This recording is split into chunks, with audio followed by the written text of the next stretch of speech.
Exodus chapter 15. It was then that Moses and the Israelites sang this song in Yahweh's honor: I shall sing to Yahweh, for he has covered himself in glory, horse and rider he has thrown into the sea.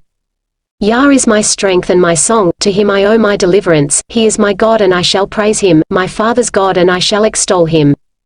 Yahweh is a warrior, Yahweh is his name. Pharaoh's chariots and army he has hurled into the sea. The pick of his officers have been drowned in the sea of reeds.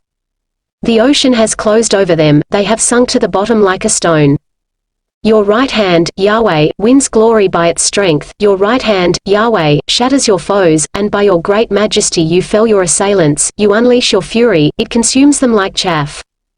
A blast from your nostrils and the waters piled high, the waves stood firm as a dike, the bed of the sea became firm ground. The enemy said, I shall give chase and overtake, I shall share out the spoil and glut myself on them, I shall draw my sword, my hand will destroy them. You blew with your breath, the sea closed over them, they sank like lead in the terrible waters. Yahweh, who is like you, majestic in sanctity, who like you among the holy ones, fearsome of deed, worker of wonders? You stretched your right hand out, the earth swallowed them. In your faithful love you led out the people you had redeemed, in your strength you have guided them to your holy dwelling. Hearing of this, the peoples tremble, pangs seize on the people of Philistia, the chieftains of Edom are dismayed, Moab's princes, panic has seized them, all the inhabitants of Canaan have melted away. On them fall terror and dread, through the power of your arm they are still as stone while your people are passing, Yahweh, while the people you have purchased are passing. You will bring them in and plant them on the mountain which is your heritage, the place which you, Yahweh, have made your dwelling, the sanctuary, Yahweh, prepared by your own hands.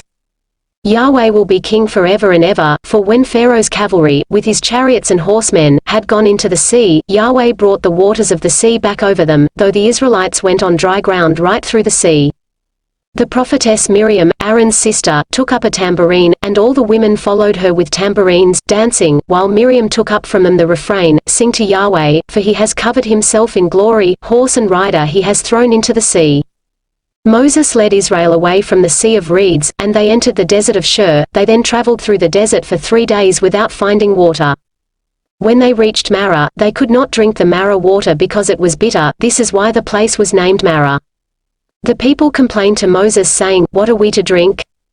Moses appealed to Yahweh for help, and Yahweh showed him a piece of wood. When Moses threw it into the water became sweet. There he laid down a statute and law for them, and there he put them to the test. Then he said, If you listen carefully to the voice of Yahweh your God and do what he regards as right, if you pay attention to his commandments and keep all his laws, I shall never inflict on you any of the diseases that I inflicted on the Egyptians, for I am Yahweh your healer.